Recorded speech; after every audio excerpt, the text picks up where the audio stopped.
সেই পাকিস্তান জমানা থেকেই দেশ বিক্রি হয়ে যাচ্ছে, আমাদের দেশ নিয়ে যাচ্ছে, কখনো রাশিয়া, কখনো আমেরিকা, কখনো ভারত।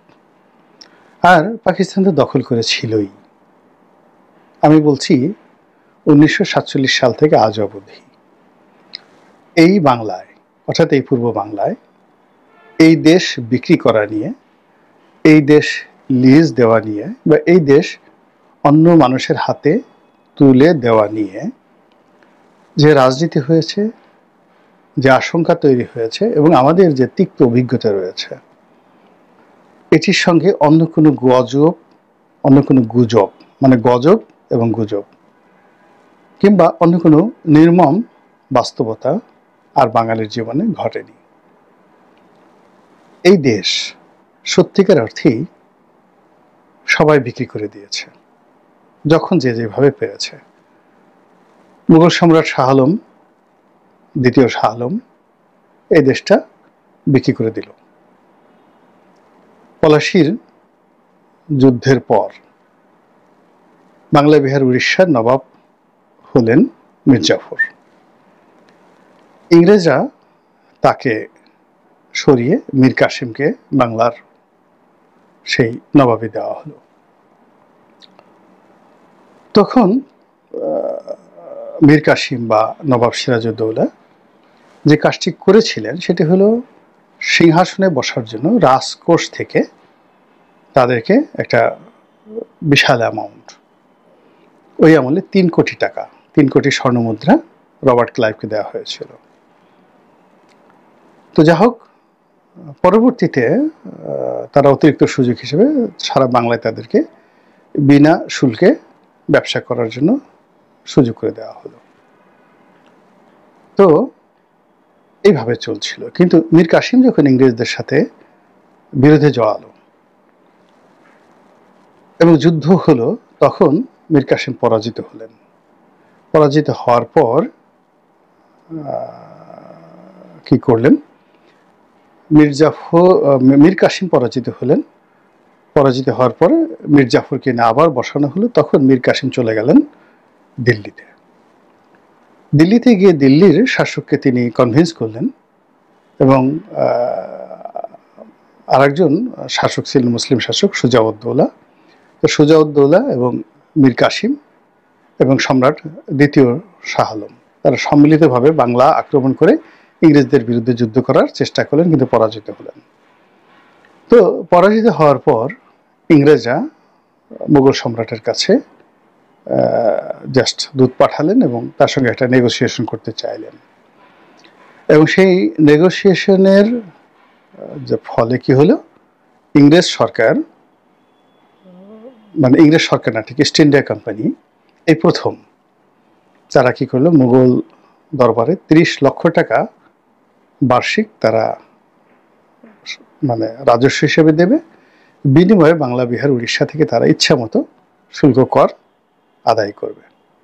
এবং এই ফরমান যখন সম্রাট দিলেন, সঙ্গে সঙ্গে সেখানে মীর জাফরকে সরিয়ে লর্ড ওয়ারেন হেস্টিংস, তিনি এই প্রথম কোম্পানির গভর্নর জেনারেল হলেন। এইভাবে মুঘলরা প্রথম বাংলাকে বিক্রি করল। এইভাবে আমি যদি আরো পিছনে যাই, সবসময় দেখব যে বাংলাকে তারা বিক্রি করেছে। যখন কোনো যুদ্ধ হয়েছে, এই বাংলাকে তারা বিক্রি করেছে। এই বাংলার বিভিন্ন অংশকে বিভিন্ন সময় শাসকরা তাদের প্রয়োজন মতো বিক্রি করেছে। কখনো কুমিল্লা অঞ্চলকে ত্রিপুরার রাজার কাছে বিক্রি করা হয়েছে, উপঢৌকন দেওয়া হয়েছে। কখনো মুর্শিদাবাদের রাজার কাছে সেই কুষ্টিয়া, মেহেরপুর এই অঞ্চল বিক্রি করে দেওয়া হয়েছে মহারাজা কৃষ্ণচন্দ্র তার সময়টিতে। তারপর আসামের রাজার কাছে সিলেটের বিরাট অংশ বিক্রি করে দেওয়া হয়েছে। এইভাবে বহুবার এই ঘটনা ঘটেছে, এই বাংলা বিক্রির ঘটনা ঘটেছে। এই ঢাকার নবাবদের কাছেও ইংরেজরা বাংলা আরেকবার বিক্রি করেছে। তো এইরকম এই বিক্রি হওয়ার পরে একেবারে সর্বশেষ এই বাংলা পাকিস্তানের কাছে বিক্রি করে দিয়ে গেছে লর্ড মাউন্ট ব্যাটেন।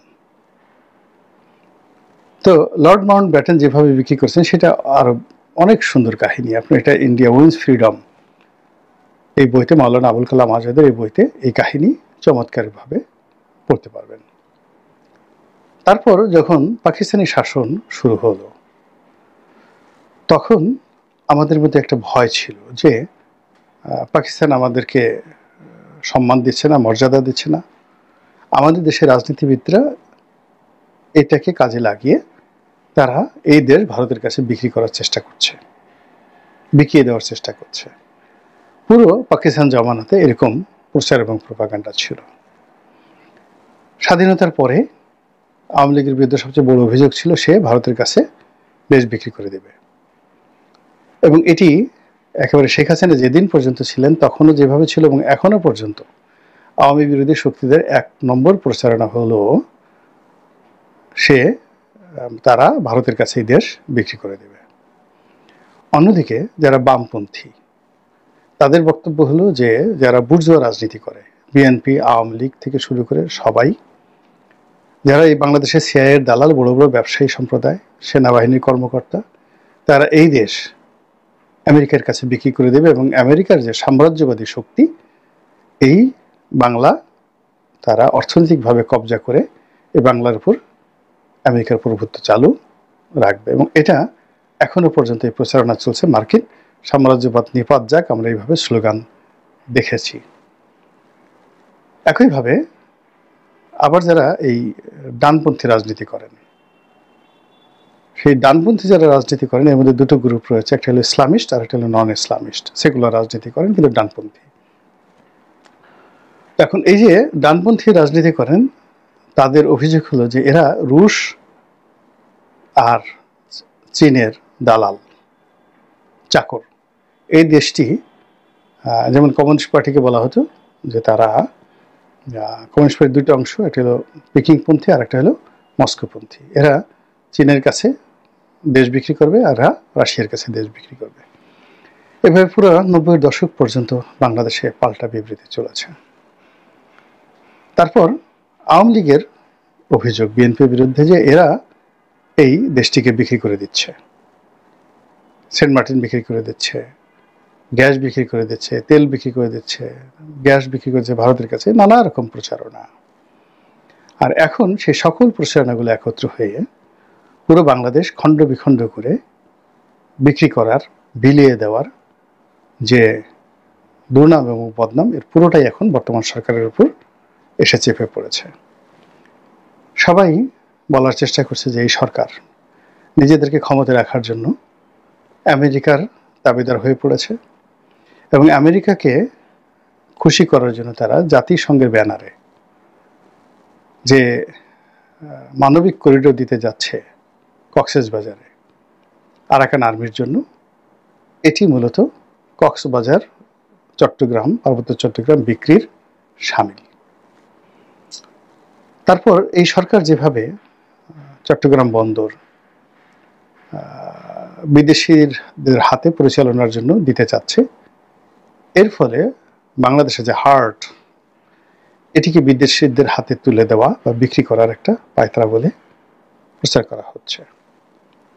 অন্যদিকে বাংলাদেশের আকাশে সেই স্টারলিং মানে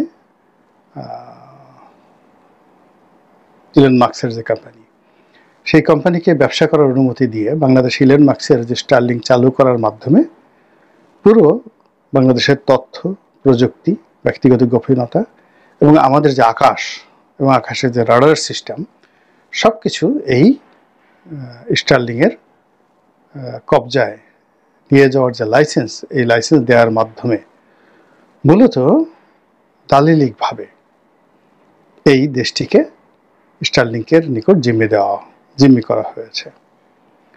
এইভাবে একটার পর একটা প্রচারণা চলছে, একটার পর একটা প্রোপাগান্ডা চলছে এবং সব প্রোপাগান্ডা মানুষের মনে ধূমায়িত হচ্ছে।